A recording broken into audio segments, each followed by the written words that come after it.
Bom dia com muita alegria.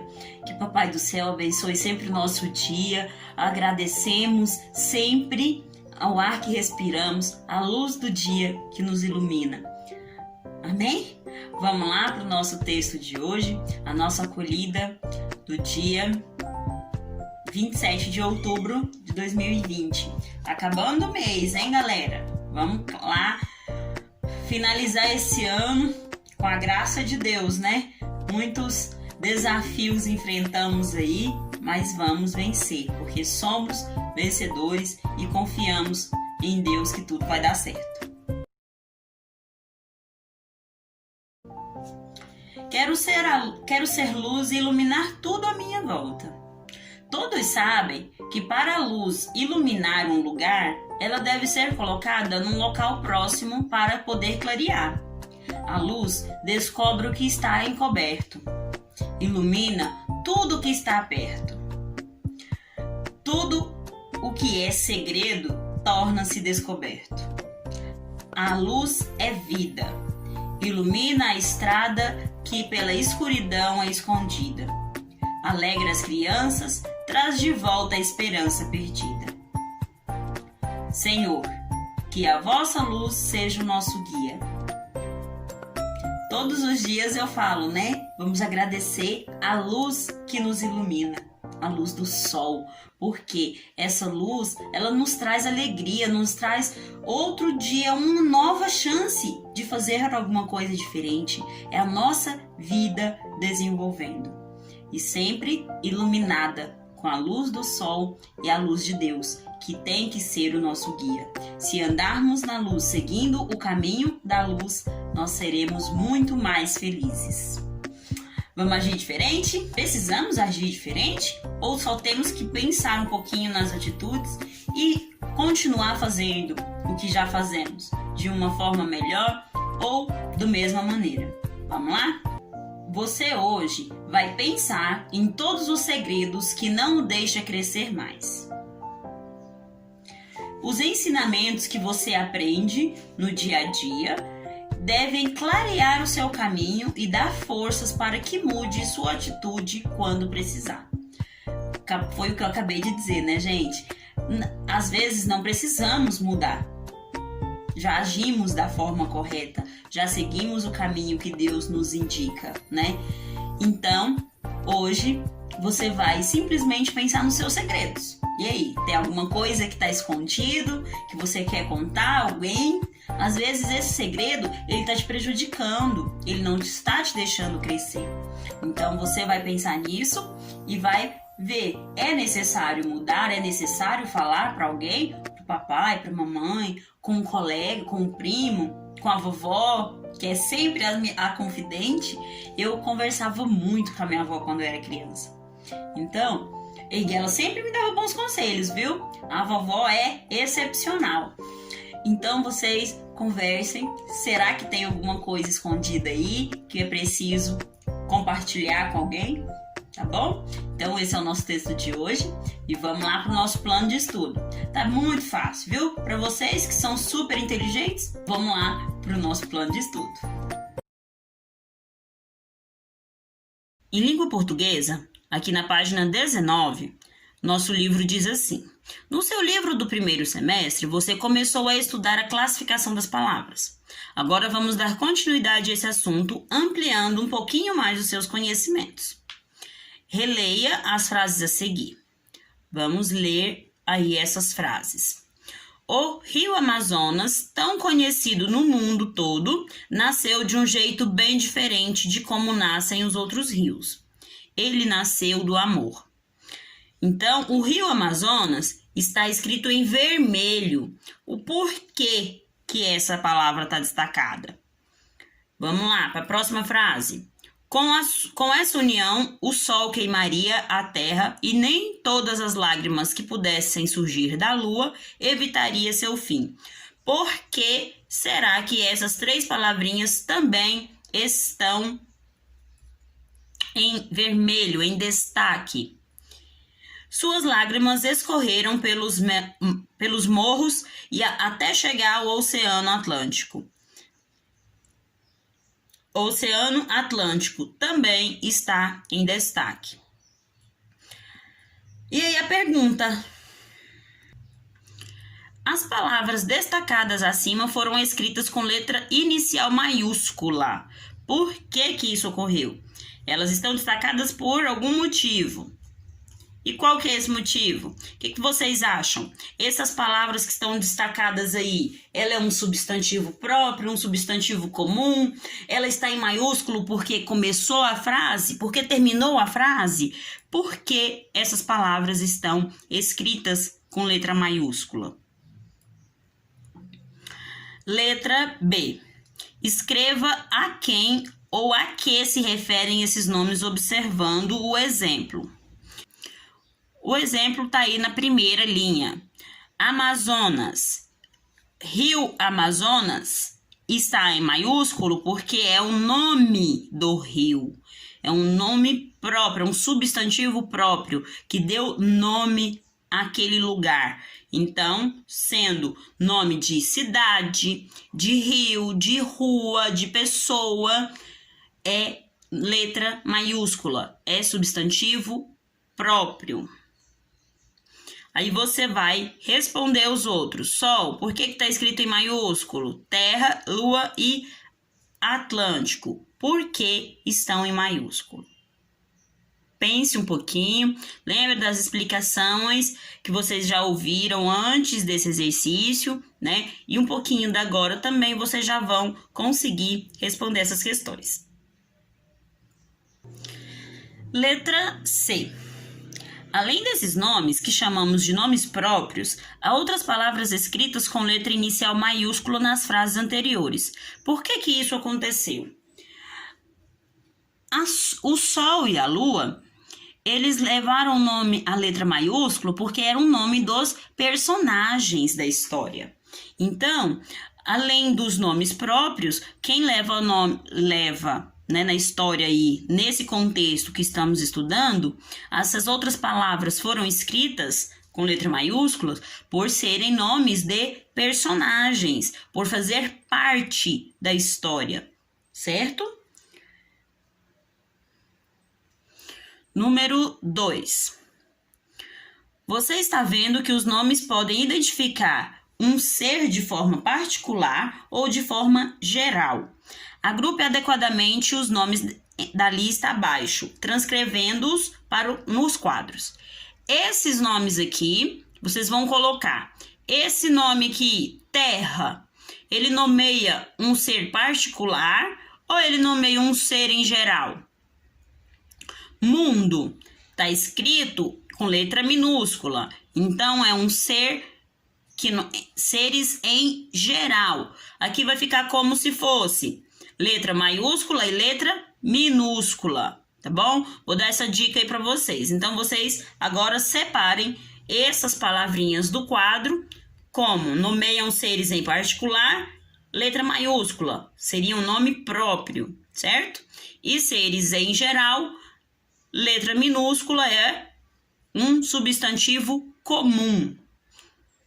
Serras, por exemplo, existem várias serras, né? Agora, se eu nomear uma serra, a Serra das Areias, e eu teria que escrever esse nome com letra maiúscula, tá? Porque eu já estou nomeando uma serra e não todas as serras. Então, se eu falo em serras em geral, eu tenho que escrever em letra minúscula.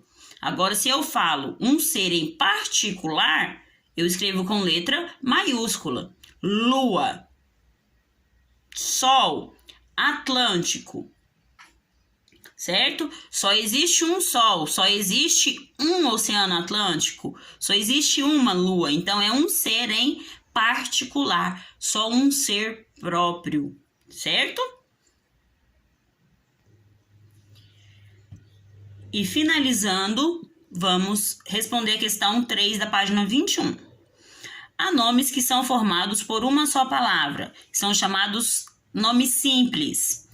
E outros que são formados por mais de uma palavra, são chamados de nomes compostos.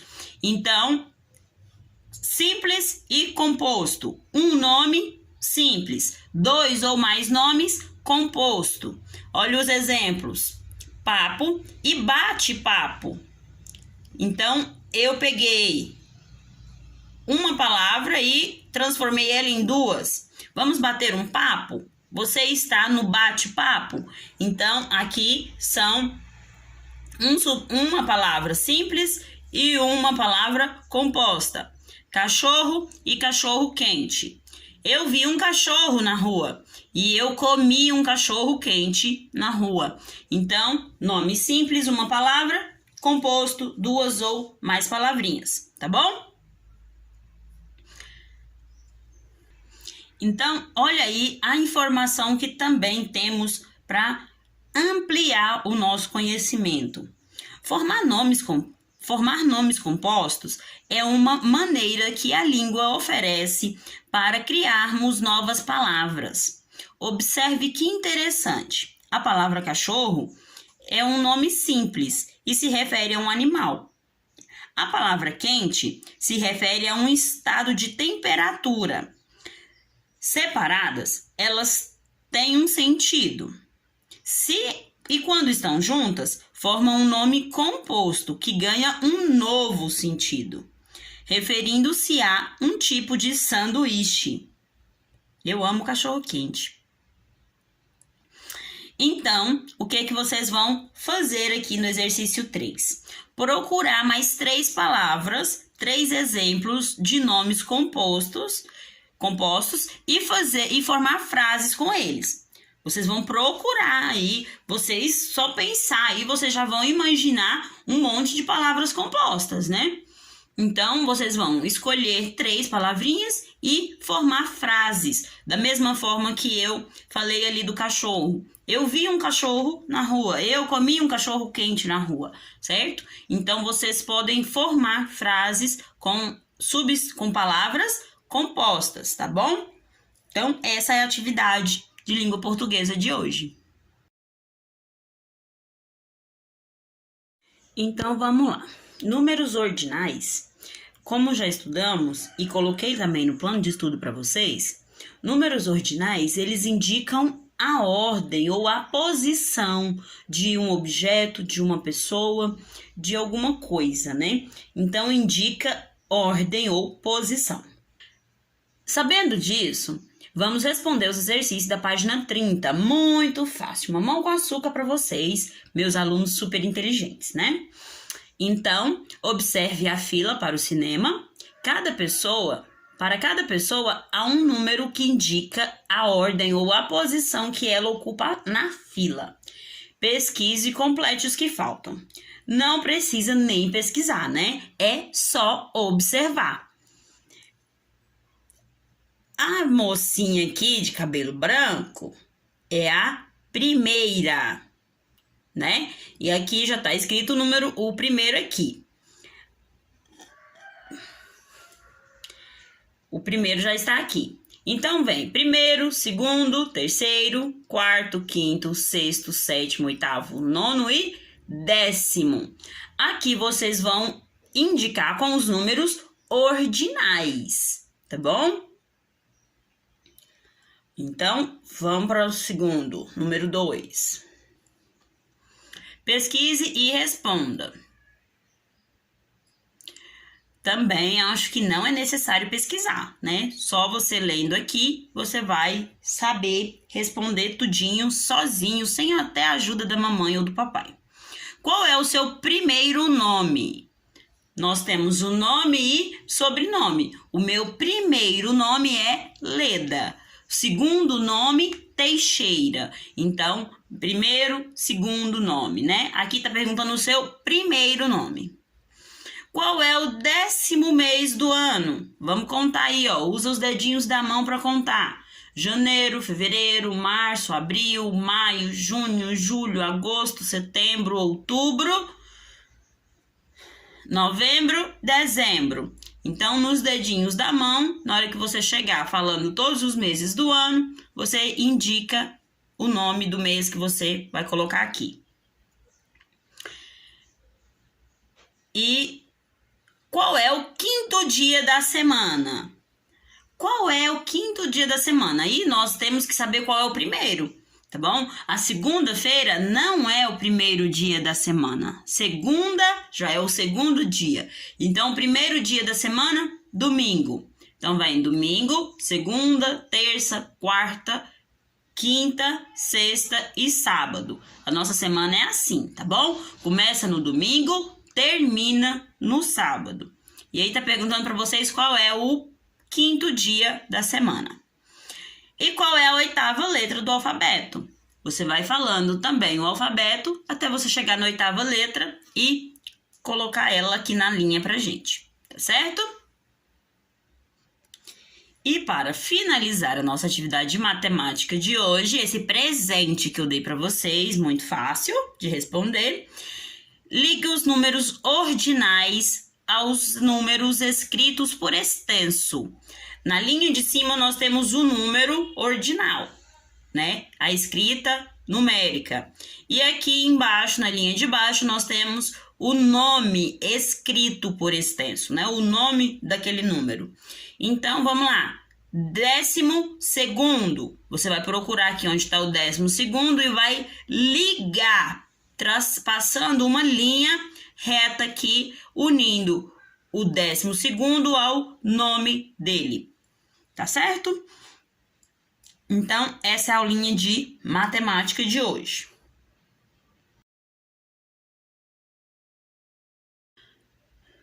Em História e Geografia, vamos continuar falando sobre as primeiras civilizações da Antiguidade.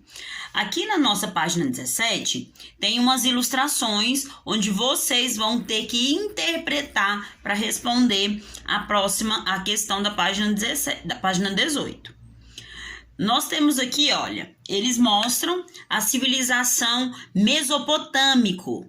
Os mesopotâmicos, olha como era a cidade deles, né? Os egípcios, olha como é que eram as casas, como as pessoas, como eram as pessoas, como se vestiam. E aqui no meio da nossa página tem uma informação. As primeiras civilizações surgiram no Oriente, próximo entre 6.400 antes de Cristo. Esse A, ponto, C maiúsculo, ponto, significa antes do nascimento de Cristo. Cristo, C maiúsculo, tem que se escrever Cristo sempre com letra maiúscula. Então, as primeiras civilizações surgiram no Oriente 6.400 anos antes de Cristo, aproximadamente, tá bom? Então, vocês vão analisar essas imagens aqui e vamos responder a página 18. Então, olha a questão 16. Descreva as imagens que caracterizam cada um desses povos. Os mesopotâmicos, qual que é a característica deles? As construções das casas, as casas como que eram? Pareciam palácios? O que elas pareciam? Os egípcios, como era que eles se vestiam, como que eram as construções. Então, essas são as características. Vocês vão ver que cada uma dessas civilizações, elas tinham uma característica diferente, né? Os hebreus, eles tinham as casas diferentes, as roupas eram diferentes. Então, observando o desenho, você vai colocar para mim cada característica desses povos aqui, dessas civilizações. Esse é o exercício de hoje. Vocês vão fazer só as características. Aqui abaixo tem uma perguntinha. Com base nas ilustrações, o que podemos concluir sobre o modo de vida dos mesopotâmicos, egípcios, hebreus e fenícios? Troque ideias com os colegas e professor e registre a conclusão da turma. Então, essa pergunta nós vamos responder amanhã juntos. Vocês vão cada um colocar lá o que caracterizou os povos. Depois dessas características prontas, nós vamos concluir essa questão aqui, tá bom? Então, vocês agora vão só fazer as características, olhando no desenho e colocando aqui como era cada povo, qual era a característica de cada um deles, tá bom? É isso aí então, galerinha. Bom dia para vocês. Bom trabalho, até amanhã na nossa live. Pessoal, não se atrase, é às 9, hein?